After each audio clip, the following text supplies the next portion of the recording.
Es curioso cómo la historia nos debe contemplar atónita por lo poco que sabemos y lo mucho que dejamos pasar. El pasado está por todos lados y en Almonacid del Marquesado permanecen unos cencerros que hace que retrocedamos 12 décadas en el tiempo. Esa sarta era de un vecino que fue enviado a la guerra de Cuba y que jamás volvió. Su padre se fue a hacerle unos cencerros para cuando viniera, a Mora, de Toledo. Le hicieron allí los cencerros, para cuando viniera el muchacho, ser diablo. Ser diablo era una de las grandes ilusiones del joven Dionisio Fraile Parra. Era un enamorado de la endiablada, una de las fiestas más antiguas de España, y todos los años esos cencerros siguen haciéndolo sonar sus descendientes, en su honor y con la responsabilidad de que no dejen de hacerlo nunca. Dejó en herencia a la familia los cencerros estos, y desde entonces no han parado de sonar. Todos los años, año tras año, han sonado. Mientras la vida seguía sonando en la España de finales del siglo XIX, él encontró la muerte un 4 de marzo de 1897 en la localidad cubana de Puerto Padre. Lo curioso es que de esa guerra Dionisio se pudo librar. Se podía pagar por no ir a la mili, ¿sabes? Y sus padres creo que quisieron, y él dijo que no, que se quería ir a... Claro, y le tocó a Cuba. El sueldo medio en la provincia de Cuenca en aquella época era de 2,5 pesetas al día. Había que pagar 2.000 para librarse de la guerra o buscar un sustituto. Al final fueron 750 los conquenses fallecidos en la contienda, en su gran mayoría jóvenes pobres que no tuvieron otra opción. Esto hacía que recayeran sobre las clases trabajadoras, sobre las clases bajas, todo el peso de engrosar las filas de un ejército que, por otro lado, no estaba muy bien preparado, de un ejército que, como se ha dicho, era un ejército barato. Sí consiguió reunir el dinero para librarse de la guerra el abuelo de Víctor. En su lugar fue otro vecino de Mariana, y eso, a buen seguro, le salvó la vida.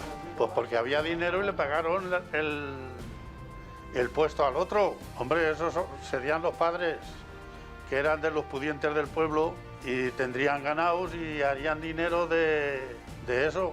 La provincia de Cuenca perdió más de un 3% de su población en aquella guerra.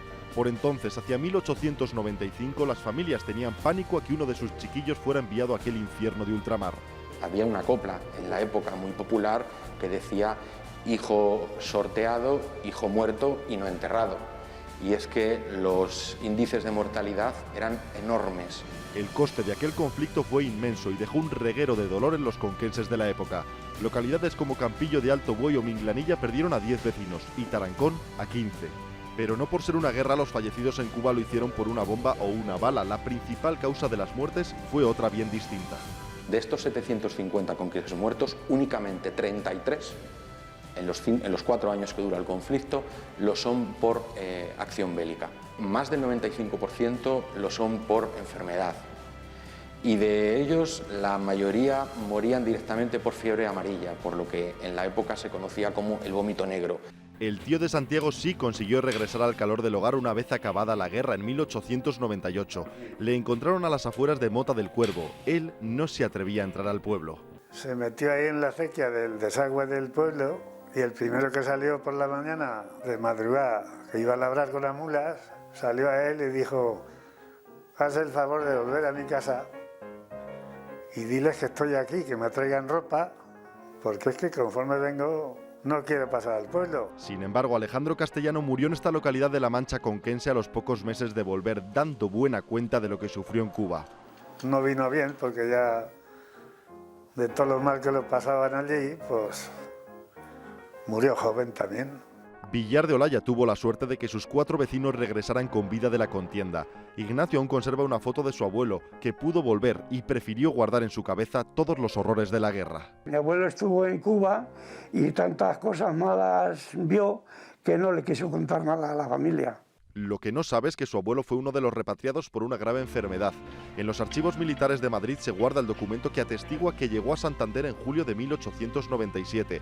No quiso contarlo, pero lo poco que sabe su nieto se ha encargado de que no se olvide. Yo se lo sigo contando a mis hijos para que la historia no se pierda. En la prensa de la época se recogen algunos de los sentimientos de aquellos años. El Progreso conquense publicó en mayo de 1898 un número especial para recaudar fondos para los soldados. En él se importa el sensacionalismo norteamericano creado por Hearst o Pulitzer y se representa al tío Sam sobre un cerdo. El Correo Católico fue más allá y en julio culpó de la derrota a la falta de fe de los españoles. Los espíritus fuertes se reían y preferían un acorazado a todas las oraciones y penitencias. España no honró tras la derrota a los fallecidos, no hay monumentos que les recuerden ni se hizo nada por entregar los cuerpos a sus familias. Al final, el tiempo podrá cerrar las heridas, pero el dolor sufrido permanecerá y todas las generaciones seguiremos teniendo la responsabilidad de haber peinado la historia hasta taparnos los ojos.